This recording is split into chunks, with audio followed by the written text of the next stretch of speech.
बच्चों, हम लोग कक्षा 10 की क्लास में जो है निर्देशांक ज्यामिति के बारे में चर्चा कर रहे हैं। इसके अंतर्गत हम लोगों ने दो बिंदुओं के बीच की दूरी का सूत्र जान लिया था। उसके बाद दूसरा फॉर्मूला विभाजन सूत्र, सेक्शन फॉर्मूला, जिसकी जानकारी हमें पिछले वीडियो में हो चुकी है। उससे रिलेटेड कुछ प्रॉब्लम भी हम लोगों ने देख लिया है। आज हम एनसीईआरटी का क्वेश्चन नंबर 5 या और कुछ क्वेश्चन देखेंगे। तो पहले विभाजन सूत्र एक बार रिवाइज करते हुए कि अगर आपके पास कोई बिंदु ए और बी है जिसका कोऑर्डिनेट x1 y1 और b जो है x2 y2 है और इस पर कोई पॉइंट P है जो इसको m1 और m2 के अनुपात में विभाजित करता है, तो विभाजन बिंदु P का निर्देशांक जो मिलता है वो होता है m(x2) m1 x2 plus m2 x1 अपान m1 प्लस m2 और m1 y2 plus m2 y1 अपान m1 प्लस m2। यह विभाजन फॉर्मूला है। आज हम क्वेश्चन नंबर 5 को देख रहे हैं। तो यह कह रहा है कि वह अनुपात ज्ञात कीजिए जिसमें बिंदु A 1,-5 और B -4,5 को मिलाने वाला रेखाखंड x अक्ष से विभाजित होता है। तो यह जो रेखाखंड है वो x अक्ष से विभाजित होता है। इसका मतलब है कि ये जो कोऑर्डिनेट है वो आपका xy यह जो होता था यहाँ पर x अक्ष को विभाजित करता है, तो इसका निर्देशांक आपको विभाजन बिंदु का निर्देशांक x,0 अगर हम मान लेते हैं कि x अक्ष पे कटा जो है x है और यह 0, तो विभाजन बिंदु का निर्देशांक ज्ञात कीजिए। तो यह इसका हमें निर्देशांक अक्ष पर निर्देशांक ज्ञात करना है। तो हम मान लेते हैं कि माना इसका हल x अक्ष रेखाखंड x अक्ष को विभाजित करता है। यदि रेखाखंड x अक्ष को विभाजित करता है तो विभाजित करता है तो विभाजन बिंदु P का निर्देशांक क्या हो जाएगा? बिंदु का निर्देशांक x अगर कर रहा है तो यह x,0 आपको मिल जाएगा। अब जो है यहाँ पर आपको 2 पॉइंट दिया हुआ है A, तो यहाँ से x1 बराबर हम एक पॉइंट A जो दिया हुआ है 1,-5 और B पॉइंट दिया है -4,5। तो x1 बराबर 1 और x1 बराबर 1 और y1 इक्वल टू -5। यहाँ से x2 इक्वल टू -4 और y2 इक्वल टू 5 यह हमें दिया हुआ है। तो विभाजन सूत्र से विभाजन बिंदु का निर्देशांक, विभाजन बिंदु का निर्देशांक यह होता है फॉर्मूला। अगर इसको यह अनुपात आपका m1 x2 plus m2 x1 अपान m1 प्लस m2 है और m1 y2 plus m2 y1 अपान m1 प्लस m2 है। तो यह विभाजन फॉर्मूला से ये x,0 और यह m1 आपको अनुपात निकालना ही है। तो m1 x2 तो यह मिल जाएगा -4 प्लस m2 x1 1 अपान m1 प्लस m2 और इसका तो m1 y2 plus m2 y1 अपान m1 प्लस m2। तो हम इसकी तुलना करेंगे तो यह इसके बराबर हो जाएगा और यह इसके। तो हम पहले इसकी तुलना करके m1 और m2 की वैल्यू निकाल लेते हैं। तो तुलना करने पर तो जब इसका हम कंपेयर करेंगे तो हमें मिलेगा, दूसरे वाले को देख लेते हैं, 5m1 - m2 upon m1 plus m2 equal to 0। यहाँ से हमें मिल जाएगा 5m1 minus 5m2 equal to 0 और m1 upon m2 equal to 5/5 मतलब 1/1। तो इसमें रिलेशन किसका मिल गया, m1 और m2 का अनुपात मिल गया, एक संबंध है, एक का अनुपात हमें प्राप्त हो गया। तो इसका हम कोऑर्डिनेट निकालेंगे तो m1 भी 1 हो गया, m2 भी 1 हो गया। तो हम ये इसमें वैल्यू रख करके x का मान ज्ञात करेंगे। तो इसमें हम वैल्यू रख दें m1 m2 का, तो दूसरा जब तुलना करेंगे तो x इक्वल टू आपको क्या मिल जाएगा, 1 इंटू -4 और प्लस 1 इंटू 1 अपान 1 प्लस 1। तो -4 प्लस 1 -3 अपान 2। तो कह रहा है कि हमें क्या निकालना है, वह अनुपात ज्ञात कीजिए। तो अनुपात एक संबंध में 1 का होगा, x अक्ष को मिलाने वाली, तो x अक्ष पर वो पॉइंट क्या हो जाएगा, -3, 0। x अक्ष पर यह पॉइंट है जिसको यह एक संबंध में 1 के अनुपात में विभाजित करता है। तो इस तरह से हम यह विभाजन सूत्र की सहायता से यह ज्ञात कर लेंगे कि यह जो है विभाजन बिंदु का निर्देशांक क्या होगा। तो विभाजन बिंदु का निर्देशांक -3/2, 0 और विभाजन का अनुपात क्या होगा, एक संबंधी 1 का अनुपात होगा। तो हम ऐसे क्वेश्चन देखेंगे। अगला क्वेश्चन है क्वेश्चन नंबर 2। अगला क्वेश्चन है हमारा, यदि बिंदु 1 2 4 y x 6 और 3 5 इस क्रम में लेने पर एक समांतर चतुर्भुज के शीर्ष हो तो x और y ज्ञात करना है। तो ABCD एक समांतर चतुर्भुज है जिसमें A का निर्देशांक आपको दिया हुआ है, A का निर्देशांक 1, 2, B का निर्देशांक 4, y, C का निर्देशांक x, 6 और D का निर्देशांक 3, 5। तो एक ABCD इस तरह का एक समांतर चतुर्भुज है जिसके कोऑर्डिनेट आपको दिए हुए हैं A, B, C, D। A का है 1, 2, B का कोऑर्डिनेट है 4, y, C का कोऑर्डिनेट है x, 6 और D का 3, 5। इस तरह से इसके कोऑर्डिनेट दिए हुए हैं। तो अब इसमें हम समांतर चतुर्भुज के प्रॉपर्टीज लगाएंगे कि समांतर चतुर्भुज कोई भी है तो इसके विकर्ण, इसका विकर्ण AC और BD है, तो इसका मध्य बिंदु का निर्देशांक जो है, दोनों के मध्य बिंदु का निर्देशांक बराबर होगा। और मध्य बिंदु का निर्देशांक क्या होता है कि समांतर चतुर्भुज के विकर्ण एक दूसरे को समद्विभाजित विभाजित करते हैं।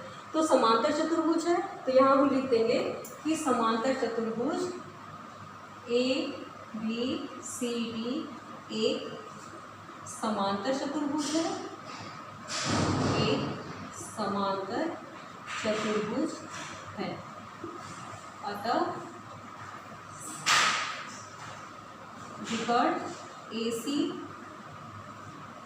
या विकर्ण जो है लिखेंगे, अतः समांतर चतुर्भुज के विकर्ण, तो इसके लिख देंगे कि विकर्ण जो है, अतः इसके विकर्ण एक दूसरे को समद्विभाजित विभाजित करते हैं। अतः इसके विकर्ण समद्विभाजित विभाजित करते हैं, एक दूसरे को समद्विभाजित विभाजित करते हैं।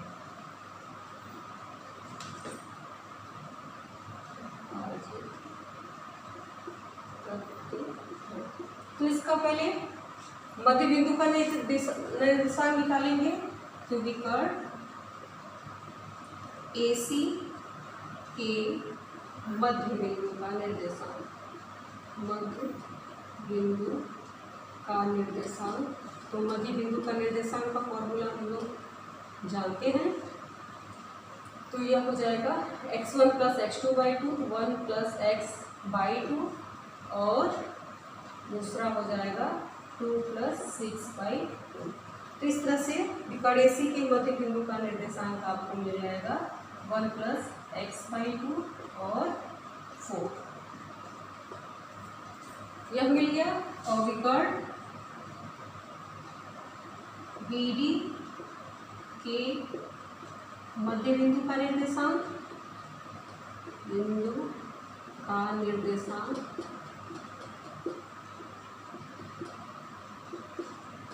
तो इसका निर्देशांक निकालेंगे तो मिल जाएगा 4 + 3/2 और y + 5/2 तो यह मिल गया 7/2 और y + 5/2।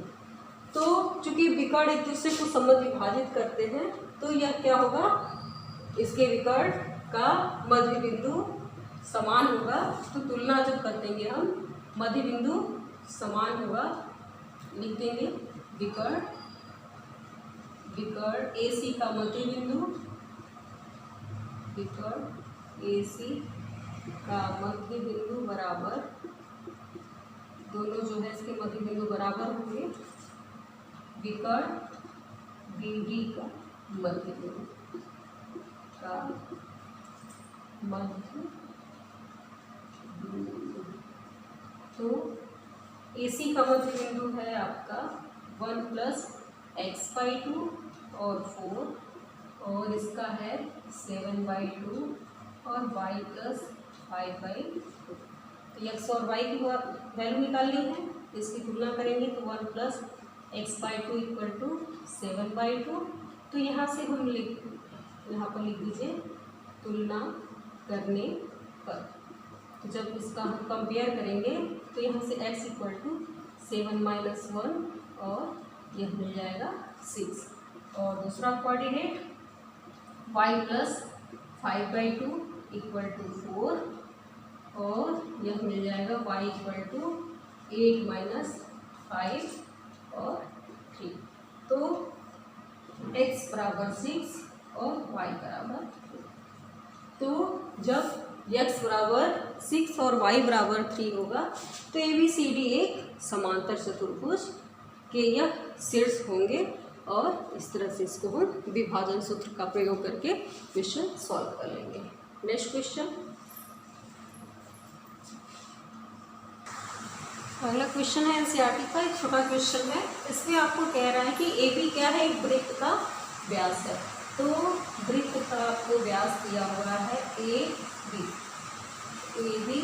वृत्त का व्यास है और इसका केंद्र मान लेते हैं, केंद्र अगर O है तो इसका कोऑर्डिनेट आपको दिया है 2, -3 और B का निर्देशांक दिया हुआ है 1, 4।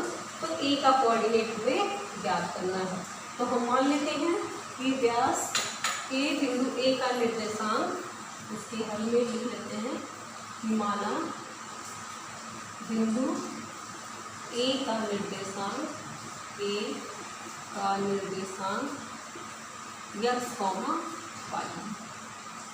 निर्देशांक क्या है x, y।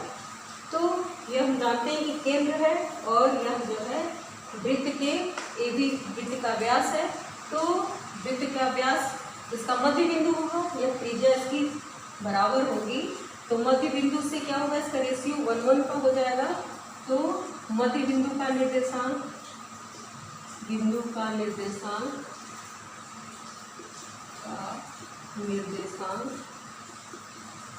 इक्वल टू यह मिल जाएगा आपको x + 1/2 और y + 4/2।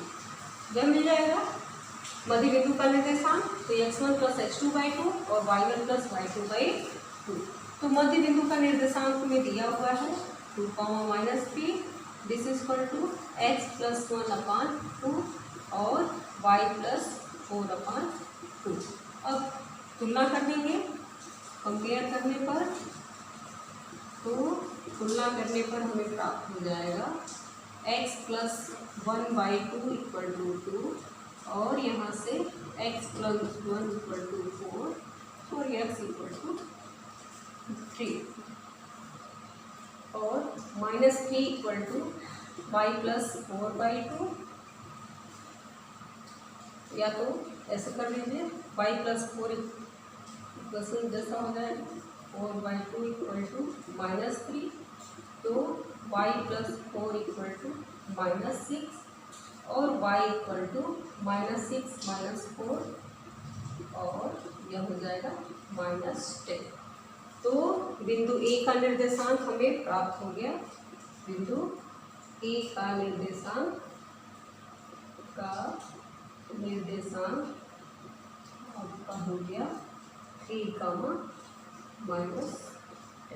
इसका यूज हम जनरल व्यवहार क्वेश्चन में ला सकते हैं। आगे हम देखते हैं अगला क्वेश्चन। क्वेश्चन नंबर 8, यदि ए बी क्रमशः -2, -2 और b जो है 2, 4 है, तो बिंदु P का निर्देशांक हमें ज्ञात करना है। रिलेशन दिया है AP = 3/7 AB और P जो है रेखाखंड AB पर स्थित है। तो हम मान लेते हैं कि बिंदु P का निर्देशांक क्या है, x, y। इसको हम हल इस तरह से करते हैं कि माना बिंदु P का निर्देशांक x, y, यह हमें मान लिया हमने। अब हमको रिलेशन दिया है AP = 3/7 AB। तो इसको हम कर सकते हैं 7 AP = 3 AB। AB को इस तरह से ब्रेक कर सकते हैं कि 3 AB को AP + PB, AB है तो AP + PB = AB हो जाएगा। ऐसा करने से हमें रिलेशन मिल जाएगा। तो 3AP + 3PB, तो यह हमें मिल गया 4AP = 3PB। तो यहाँ से AP/PB = 3/4। तो यह हमने देखा कि दोनों में रिलेशन PB = 3 संबंधित हो। अगर AP को हम M1 से डिनोट करें और इसको M2 से, तो 3 और 4 का रिलेशन हमें प्राप्त हो गया। तो यह हमें रिलेशन प्राप्त हो गया। तो यह विभाजन A और B के मध्य, ये कोई बिंदु जो है इसके बीच में एक बिंदु P है, तो बिंदु P का निर्देशांक विभाजन सूत्र से हम लगाएंगे। तो यह फॉर्मूला होता है M1 x2 + M2 x1 / M1 + M2। इसी तरह से M1 y2 + M2 y1 / M1 + M2, यह हमें प्राप्त हो जाएगा। तो हम P का कोऑर्डिनेट लिए हैं x, y और यहाँ पर अनुपात हमें मिल गया है। M1 की जगह 3 और x2, ये x1 y1, ये x2 y2, तो x2 2 मिल जाएगा प्लस M2 4 और x1 -2/2 + 3 + 4 और दूसरा हो जाएगा M1 3 y2 + M2 y1 -2/3 + 4, यह हमें प्राप्त हो गया। अब इसका कोऑर्डिनेट ही ज्ञात करना है, तो यह हमें मिल जाएगा 6 - 8/7 और -12 - 8/7। तो इस तरह से बिंदु P का निर्देशांक xy का मिल गया -2/7 और -20/7। तो इस तरह से हम कह सकते हैं का P का निर्देशांक बराबर -2/7 और -20/7 है। तो इस तरह से क्वेश्चन थोड़ा सा घुमा सकता है। तो इसमें हमारा यह उद्देश्य होगा कि इनके बीच में रिलेशन निकाल लें। या अगर हमारा M1 है और ये M2 है, तो इसका हम पहले AP और PB में रिलेशन देख लिए कि AP और PB में 3 संबंधित 4 का अनुपात है, तो इसको m1 m2 में हमारा जो फॉर्मूला है उस रूप में व्यवस्थित करने के लिए हम यह देख लें कि m1 और m2 में क्या रेशियो है और इसमें वैल्यू पुट करके हम बिंदु P का निर्देशांक याद कर लेंगे। तो इस तरह से ये क्वेश्चन आपका विभाजन सूत्र का क्वेश्चन बनता है। यह जो है अंतर्विभाजन फॉर्मूले से इस क्वेश्चन में दिया हुआ है कि एक समचतुर्भुज का क्षेत्रफल ज्ञात कीजिए जिसके शीर्ष इस क्रम में दिए गए हैं। तो समचतुर्भुज का क्षेत्रफल, अगर हमें समचतुर्भुज का क्षेत्रफल का फॉर्मूला पहले से जानकारी होनी चाहिए कि समचतुर्भुज का क्षेत्रफल होता है भुज का क्षेत्रफल इक्वल टू 1/2 विकर्णों का गुणनफल। ऐसे हम कर सकते हैं, जो इसके विकर्ण होंगे उसका हम गुणनफल करके आधा कर लेंगे, तो ये समचतुर्भुज का क्षेत्रफल हमें प्राप्त हो जाएगा।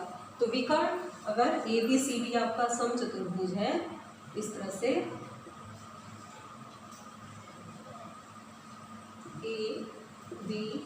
ABCD, तो विकर्ण आपका AC और BD प्राप्त हो जाएगा। तो हम AC पहले विकर्ण AC ज्ञात करेंगे। विकर्ण AC दो बिंदुओं के बीच की दूरी से, तो x2 माइनस x1 का whole square plus y2 minus y1 का होल स्क्वायर, और यह प्राप्त हो जाएगा 4 का स्क्वायर 16 प्लस 16, और ये मिल जाएगा 2 × 16, तो 4√2। और विकर्ण BD ज्ञात करेंगे, तो -2 कामा -4 का स्क्वायर प्लस -1 कामा -5 का स्क्वायर, तो यह हमें प्राप्त हो जाएगा -6 का स्क्वायर 36 प्लस 36, तो इसको हम कह सकते हैं 2 × 36, तो 6√2। तो समचतुर्भुज का क्षेत्रफल के फॉर्मूले में रख देंगे, तो समचतुर्भुज का क्षेत्रफल यह होता है 1/2 विकर्णों का गुणनफल, तो AC × BD। AC आपको प्राप्त हो गया है 4√2 और यह 6√2, तो यह मिल जाएगा आपको 12 × 2 और 24 मात्रक। तो इस तरह से हम जो है यह वर्ग मात्रक कर दीजिए क्षेत्रफल है। तो इस तरह से हम समचतुर्भुज का क्षेत्रफल याद कर लेंगे अगर हमें ये फॉर्मूले की जानकारी है तो इस तरह से हमने यह देखा विभाजन सूत्र और दो बिंदुओं के बीच की दूरी, दोनों की रिलेशन से भी अगर कोई क्वेश्चन बनते हैं या फिर अलग अलग हैं, इस तरह के हम प्रॉब्लम को कैसे सॉल्व करेंगे।